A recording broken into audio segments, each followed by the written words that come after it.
Yeah, so let's get back to show me the money part. So Calvin omitted the fact that there's no records. That's not a problem to him. So he just want to talk to Sam and believe whatever Sam says. He doesn't want to look at the records. And if you look, and he wants to omit all the small spendings, $50 million, $200 million. $200 million is small spending. That's very convenient. He says he didn't know that Binance was a shareholder of FTX. So he invested in the FTX without looking at the cap table. But he was very specific in the way he counts for a transaction 2 years ago. So that's kind of contradictory. So I think Calvin's a liar. So I think he's lying about a bunch of stuff. So that's his problem. To us, we want to be transparent. We want to set the golden standard for reliability, solidness in this space. Do it. Binance Chief Executive Officer Changpeng Zhao recently joined CNBC's Squawk Box to discuss allegations about his role in the collapse of the now bankrupt crypto exchange FTX. CZ, as he is popularly known, has come under scrutiny lately after Canadian venture capitalist Kevin O'Leary accused him of contributing largely to the collapse of the fallen cryptocurrency exchange.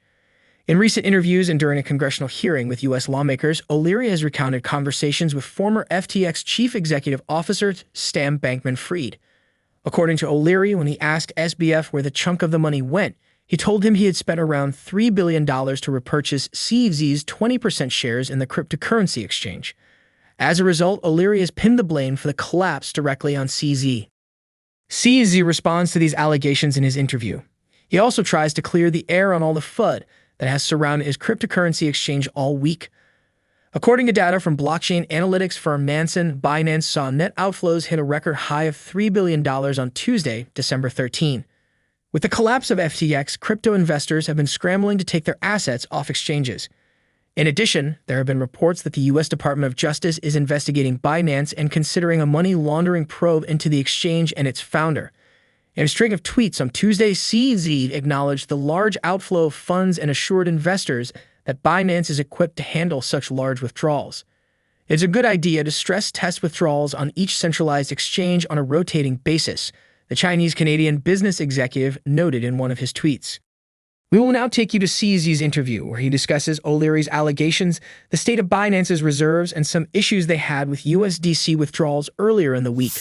Please watch, share, and like this video. Also, ensure you drop your comments and observations in the comments section and subscribe to the channel for more videos like this. In 21, Sam Bankman-Fried said that he bought you out, your stake in the company. I imagine he transferred funds to you, likely somewhere between $2 and $3 billion. Is that right? I remember it was $2.1 billion at the time, and a big chunk of that is in FTT tokens, which are now worthless. So he sent you FTT tokens, and you believe that the majority of the $2.1 billion was that? It's a combination of, I believe it was a combination of BUSD, BNB, and FTT. I don't know the exact combination now, but it's probably about, I don't remember exactly, but FTT is a big chunk. And that's why we still had, like, even after the FTT price dropped over the last year, we still had $500 million worth of it. $580 million worth of it on the day when we transferred from the address we received a year and a half ago. We never touched it. We actually kind of forgot about it. And then we transferred it on the blockchain from that address we received to Binance.com, and that got picked up by the community. So in this industry, everything's very transparent. Well, first of all, I think Calvin O'Leary, he's making a bunch of nonsense claims, and they don't make sense. They don't make any logic. He shouldn't be making those claims as a celebrity investor. I'm actually very surprised that he's able to omit a lot of different things and make some really specific, targeted things. For example, in that interview with you guys, that in the same interview, he said the entire record from his account on FTX, the entire records are gone. He's not concerned about that. He just picks up the phone and calls SBF. He's not concerned about the fact that the platform records for users are gone. He's not concerned about other users. How many people can pick up the phone and call SBF? And he says he was talking with SBF up until the point that SBF was arrested. Yeah, that's an indicator of a very special relationship. The well-run crypto exchanges should hold user assets one-to-one. So user deposit Bitcoin, we hold it in Bitcoin, we move to a cold wallet, we keep some in the hot wallet. And people, they sell it. Now the Bitcoin belongs to somebody else, but we still hold it in the cold storage. People can withdraw 100% of the assets they have on Binance. We will not have an issue in any given day. So 100% of the users withdraw 100% of the assets, we'd be fine. This is very different for traditional financial people to understand because banks run on fractional reserves. And the traditional regulators, many of them may think that it's okay for crypto businesses to be running on fractional reserves. That is not okay. In crypto, there's no central bank printing money to bail out banks when there's a liquidity crunch. So crypto businesses have to hold user assets one-to-one. And that's what we do. It's very simple. So number one is we do the auto conversion into BUSD, which is not issued by us, which is not the exchange dollar. It's actually issued by a New York DYF licensed entity, Paxos. So the reserves are in New York. It's a stable coin. The problem we had before is we have many different types of stable coins on Binance. And Bitcoin trades against USDC, Bitcoin trades against BUSD, and the USDT, there's TUSD, there's a bunch of other things. And then it's very difficult for users to find the best price. So we said, okay, they're all stable coins and they should convert one-to-one. So let's combine all of them into one so that the users just they want to buy Bitcoin, they go to Bitcoin BUSD and they find it. On the deposit and withdrawal, we do the conversion. We have channels to convert them one-to-one. But the channels we have actually have to go through a bank because to convert from BUSD to USDC, we have to sell BUSD into US dollars, cash in a bank, move it to a different bank account, and then buy USDC at a different institution. So that day, we had more users trying to buy or trying to deposit BUSD and withdrawing USDC. And we ran out of that. And the bank that does the conversion doesn't open until 6 hours later. And that's a bank in New York. So we were actually blocked. This issue was actually caused by a bank. So that's what, and stable coins is the only one we convert. Every other asset, people deposit Bitcoin, we hold Bitcoin. People deposit Ethereum, we hold Ethereum. Right. In terms of the credibility of Binance, you disclosed that Binance holds about $60 billion of crypto assets. But thus far, you haven't disclosed your liabilities. And I wonder why that is and whether you will. Yeah, so we are working with firms to do the audit of financials, liabilities, etc.